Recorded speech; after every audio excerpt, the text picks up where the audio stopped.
নমস্কাৰ নিউজৰ বিশেষ অনুষ্ঠান অনুবীক্ষণৰ হৈতে মই ৰুচেন গগৈ অনুবীক্ষণত আমি আপোনালোকৰ বাবে লৈ আহিম ভিন্ন খণ্ডৰ তথ্য সমৃদ্ধ বিস্তৃত প্ৰতিবেদন আজিৰ অনুবীক্ষণত আমি আপোনাক কম কলা হিৰাৰ কথা এটা কৈ আমি আপোনালোকক তথ্য সহকাৰে দেখুৱাম কয়লা খণ্ড আৰু কয়লা খননৰ সকলো কথা কয়লাৰ হৈতে জড়িত কি বিষয় আজিৰ প্ৰতিবেদনত সামৰা হৈছে প্ৰথমে চাওঁ হক হসাকৈ জানো দল সংগঠনৰ প্ৰতিবাদৰ বাবে বন্ধ কৰা হ'ল দিহিং পাটকাইৰ কয়লা খনন কয়লাৰ কোনবোৰ খনন বৈধ আৰু কোনবোৰ অবৈধ কয়লা খণ্ডৰ সংস্কাৰৰ বাবে কেন্দ্ৰীয় চৰকাৰে গ্ৰহণ কৰিছে কি নীতি নিয়ম বিক্ৰী কৰি দিয়া হ'ল নেকি ভাৰতৰ কয়লা খণ্ড কি চৰ্ত সাপেক্ষে পুনৰ দিহিং পাটকাইত চলাব পাৰিব কয়লা খনন কোল ইণ্ডিয়া লিমিটেড নৰ্থ ইষ্টাৰ্ণ কোল ফিল্ডছৰ জাননীক লৈ ইমান আনন্দিত হোৱাৰ যুক্তি কি কথা হ'ল যোৱা ৩ জুন তাৰিখে কোল ইণ্ডিয়া লিমিটেড নৰ্থ ইষ্টাৰ্ণ কোল ফিল্ডছে দিহিং পাটকাইকে ধৰি সমগ্ৰ মাৰ্ঘেৰিটাত কয়লা খনন সাময়িকভাৱে বন্ধ ৰখা হৈছে বুলি এক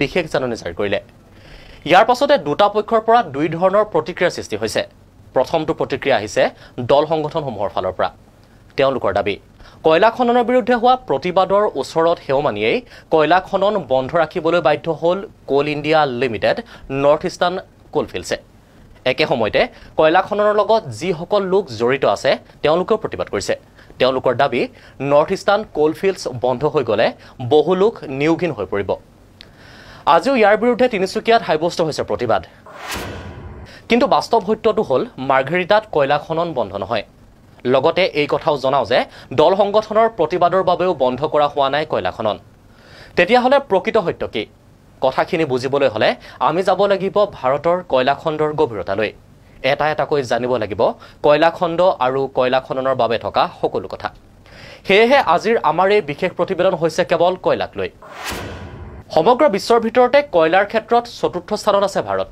আনহাতে প্ৰায় 237 বিলিয়ন টন কয়লাৰে শীৰ্ষত থকা দেশখন হৈছে আমেৰিকা যুক্তৰাষ্ট্ৰ শতাংশৰ হিচাপত সমগ্ৰ বিশ্বৰ প্ৰায় 26.6% কয়লাই আছে আমেৰিকাত ইয়াৰ পাছতে আছে ক্ৰমে ৰাছিয়া আৰু চীন ভাৰতত থকা কয়লাৰ পৰিমাণ হৈছে প্ৰায় 61 বিলিয়ন টন কিন্তু গুৰুত্বপূৰ্ণ কথাটো হ'ল যে কয়লাৰ ক্ষেত্ৰত চতুৰ্থ স্থানত থকাৰ পাছতো ভাৰতে এক বৃহৎ পৰিমাণৰ কয়লা আমদানি কৰিব লগা হয় 2019 বৰ্ষত ভাৰতে 235 মিলিয়ন টন কয়লা আমদানি কৰিব লগা হৈছিল কিন্তু কেন্দ্ৰীয় মন্ত্ৰী প্ৰহ্লাদ যোশীয়ে জানিবলৈ দিয়া মতে ইয়াৰ 135 মিলিয়ন টন কয়লা ভাৰতে ঘৰুৱাভাৱে উৎপাদন কৰিব পাৰিলেহেঁতেন আৰু ইয়াৰ ফলত 1.71 লাখ কোটি টকাৰ বৈদেশিক মুদ্ৰা ভাৰতে নিজৰ হাতত ৰাখিব পাৰিলেহেঁতেন হেহে কেন্দ্ৰীয় চৰকাৰে শেহতীয়াকৈ কয়লা খননৰ বাবে থকা কেইবাটাও নীতি নিয়ম পৰিৱৰ্তন কৰে আৰু কয়লা খণ্ডৰ সংস্কাৰ কৰে এই ক্ষেত্ৰত কেন্দ্ৰীয় কয়লা মন্ত্ৰী প্ৰহ্লাদ যোশীয়ে কি কয় শুনোৱা হওক Demand of coal in India is growing day by day.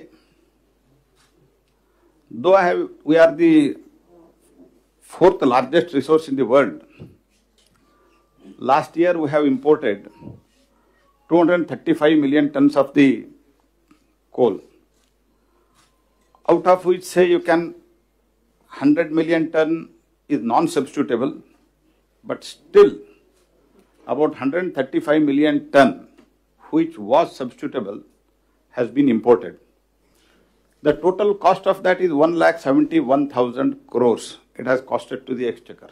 এই সংস্কাৰ জৰিয়তে কেন্দ্ৰীয় চৰকাৰে কয়লা খণ্ডৰ ব্যক্তিগতকৰণ আৰম্ভ কৰিছে 1971 চনৰ পূৰ্বে ভাৰতত কয়লা খননৰ দায়িত্বত কিছুমান ব্যক্তিগত কোম্পানী আছিল 1956 চনৰ পাছৰে পৰা লাহে লাহে চৰকাৰে ইয়াত নিজৰ অংশীদাৰিত্বৰ ওপৰত গুৰুত্ব আৰোপ কৰে আৰু 1973 চনত সম্পূৰ্ণৰূপে কয়লাৰ ৰাষ্ট্ৰীয়কৰণ কৰা হয় 1969 যেনেকৈ বেংকসমূহৰ ৰাষ্ট্ৰীয়কৰণ কৰা হৈছিল ঠিক তেনেকৈ কয়লাৰো ৰাষ্ট্ৰীয়কৰণ কৰা হৈছিল ইয়াৰ পাছতে 1975 চনত কোল ইণ্ডিয়া লিমিটেড নামৰ এটা সংস্থা গঠন কৰি চৰকাৰে কয়লাৰ ওপৰত সম্পূৰ্ণ নিয়ন্ত্ৰণ ৰাখে অৱশ্যে কোল ইণ্ডিয়া লিমিটেডৰ বাহিৰেও আন কিছুমান ব্যক্তিগত কোম্পানীও আছে যিসকলে কয়লা খনন কৰিব পাৰে কিন্তু এই সমূহ কোম্পানীৰ ক্ষেত্ৰত আছে আন কিছুমান নীতি নিয়ম Mines and Minerals Development and Regulation Actor Section 11 এৰ মতে কেন্দ্ৰীয় চৰকাৰে সেই সকল কোম্পানীকে কয়লা খননৰ বাবে অনুমতি প্ৰদান কৰিব পাৰে যিসমূহ কোম্পানী আইৰন আৰু ষ্টিল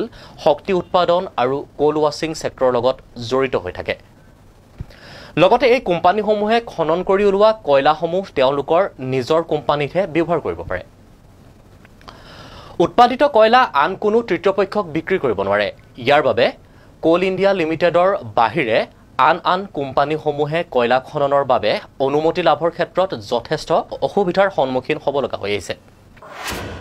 এই অসুবিধাসমূহ আঁতৰাবলৈকে কেন্দ্ৰীয় কেবিনেটে বিগত বৰ্ষৰ জানুৱাৰী মাহত গৃহীত কৰে মিনাৰেল লছ এমেণ্ডমেণ্ট অৰ্ডিনেন্স 2020। ইয়াৰ জৰিয়তে কয়লা খননৰ বাবে থকা পূৰ্বৰ সকলো অসুবিধা আঁতৰ কৰা হৈছে। আইৰণ আৰু ষ্টীল বা শক্তি খণ্ডৰ লগত জড়িত নথকা কোম্পানীয়েও এতিয়াৰে পৰা কয়লা খনন কৰিব পাৰিব। আনকি তেওঁলোকে খনন কৰা কয়লা নিজ ইচ্ছা অনুযায়ী কোনো তৃতীয় পক্ষকো বিক্ৰী কৰিব পাৰিব। ইয়াৰ উপৰি পূৰ্বে কয়লা খননৰ বাবে অনুমতি পাবলৈ হ'লে খনন কাৰ্যৰ লগত অভিজ্ঞতা থকাটো বাধ্যতামূলক আছিল। কিন্তু এতিয়াৰে পৰা কোম্পানীসমূহৰ তেনে কোনো অভিজ্ঞতা নাথাকিলেও হ'ব। অৰ্থাৎ কয়লাৰ ওপৰত চৰকাৰ আৰু কোল ইণ্ডিয়া লিমিটেডৰ থকা নিয়ন্ত্ৰণ ক্ৰমান্বয়ে হ্ৰাস পাব। এক কথাত এই সংস্কাৰৰ জৰিয়তে কয়লাৰ বাণিজ্যিকীকৰণ কৰা হৈছে। বাণিজ্যিকৰণৰ জৰিয়তে কয়লাৰ ওপৰত ব্যক্তিগত কোম্পানীসমূহৰ অংশীদাৰিত্ব বৃদ্ধিৰ ওপৰত গুৰুত্ব দিয়া হৈছে। ইয়াৰ জৰিয়তে চৰকাৰে আশা কৰিছে যে ঘৰুৱাভাৱে কয়লাৰ উৎপাদন বৃদ্ধি পাব, লগতে আমদানিৰ পৰিমাণো হ্ৰাস পাব। আচলতে এই প্ৰক্ৰিয়াটো আৰম্ভ হৈছিল 2019 চনৰ আগষ্ট মাহতেই। সেই সময়ত কেন্দ্ৰীয় চৰকাৰে বৈদেশিক বিনিয়োগৰ ক্ষেত্ৰত বহুখিনি পৰিৱৰ্তন কৰিছিল। ইয়াৰ ভিতৰত অন্যতম আছিল কয়লা খণ্ড। তেতিয়াই কয়লা খণ্ডৰ ক্ষেত্ৰত 100% বৈদেশিক বিনিয়োগ অৰ্থাৎ FDIৰ বাবে মুকলি কৰি দিছিল কেন্দ্ৰ চৰকাৰে। এতিয়া প্ৰশ্ন হৈছে, ঘৰুৱাভাৱে কয়লা উৎপাদন বৃদ্ধি কৰিবলৈ কেন্দ্ৰীয় চৰকাৰে ইমানখিনি পৰিৱৰ্তন অনাৰ পাছত কাৰ্যত দিহিং পাটকাইত কয়লা খনন বন্ধ ৰখা হ'বনে? 3 জুনত প্ৰকাশিত কোল ইণ্ডিয়া লিমিটেডৰ ইণ্ডিয়া লিমিটেড নৰ্থ ইষ্টাৰ্ণ কোল ফিল্ডছৰ এক বিশেষ জাননীত দিহিং পাটকাইত কয়লা খনন সাময়িকভাৱে বন্ধ ৰখা হৈছে বুলি কোৱা হৈছে। বহুতো দল সংগঠনৰ প্ৰতিবাদৰ বাবে এয়া সম্ভৱ হৈছে বুলি ক'ব বিচাৰিছে। কিন্তু প্ৰকৃততে এয়া সঁচা নহয়, কিয়নো সাধাৰণতে শীতকালতহে কয়লা খনন কৰা হয়। কিয়নো বাৰিষা হোৱাৰ লগে লগে কয়লা খনন সম্ভৱ হৈ নাথাকে। যিহেতু এতিয়া বাৰিষা সমাগত, সেয়েহে সাময়িকভাৱে বন্ধ ৰখা হৈছে কয়লা খনন।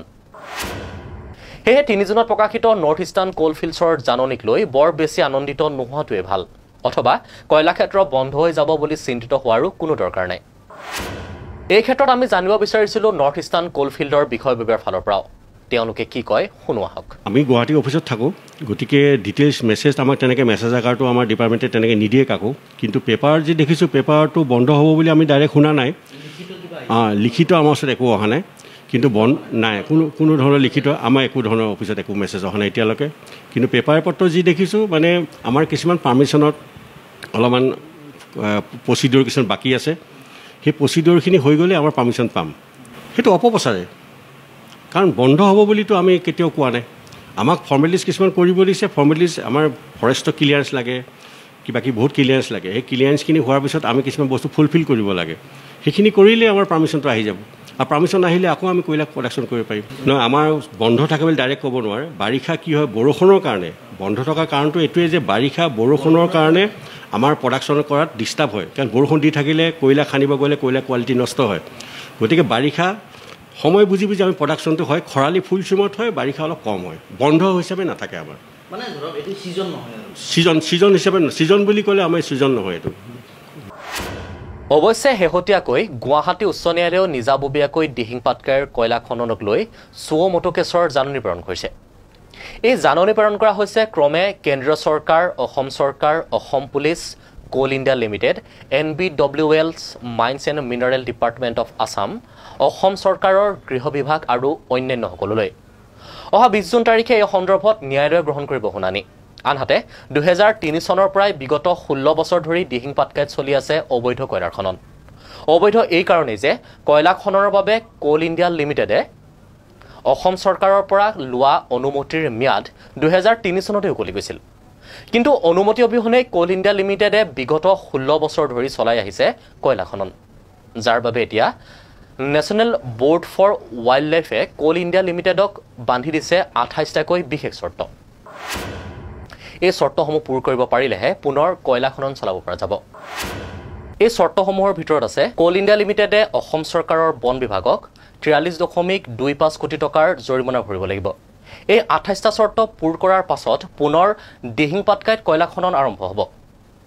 এনে প্ৰেক্ষাপটত স্বাভাৱিকতেই প্ৰশ্ন হৈছে যি সময়ত কয়লাৰ উৎপাদন বৃদ্ধি কৰি আমদানিৰ পৰিমাণ হ্ৰাস কৰিবলৈ চৰকাৰে FDIৰ অংশীদাৰিত্বৰ ওপৰত গুৰুত্ব দিছে সেই সময়ত সঁচাকৈ জানো চৰকাৰে কয়লা খনন বন্ধ ৰাখিব যদি বন্ধ নাৰাখে তেন্তে নৰ্থ ইষ্টাৰ্ণ কোল ফিল্ডছৰ এখন জাননীক লৈ আমি ইমান আনন্দিত হোৱাৰ যুক্তিকত লগতে নৰ্থ ইষ্টাৰ্ণ কোল ফিল্ডছৰ বন্ধ হৈ যাব বুলি ভুৱা প্ৰচাৰ চলাই কয়লা খণ্ডৰ লগত জড়িত লোকসকলক আভুৱা সজোৱাৰ আঁৰত কোন সেয়েহে আমি স্পষ্টকৈ ক'ব বিচাৰিছোঁ যে কোনো কাৰণতে বন্ধ নহয় নৰ্থ ইষ্টাৰ্ণ কোল ফিল্ডছ আৰু কোনো কাৰণতে বন্ধ নহয় মাৰ্ঘেৰিটাৰ কয়লা খনন আজিৰ অনুবিক্ষণত ইমানেই অধিক বা বাতৰিৰ বাবে চাই থাকিব নিউজ নাও ধন্যবাদ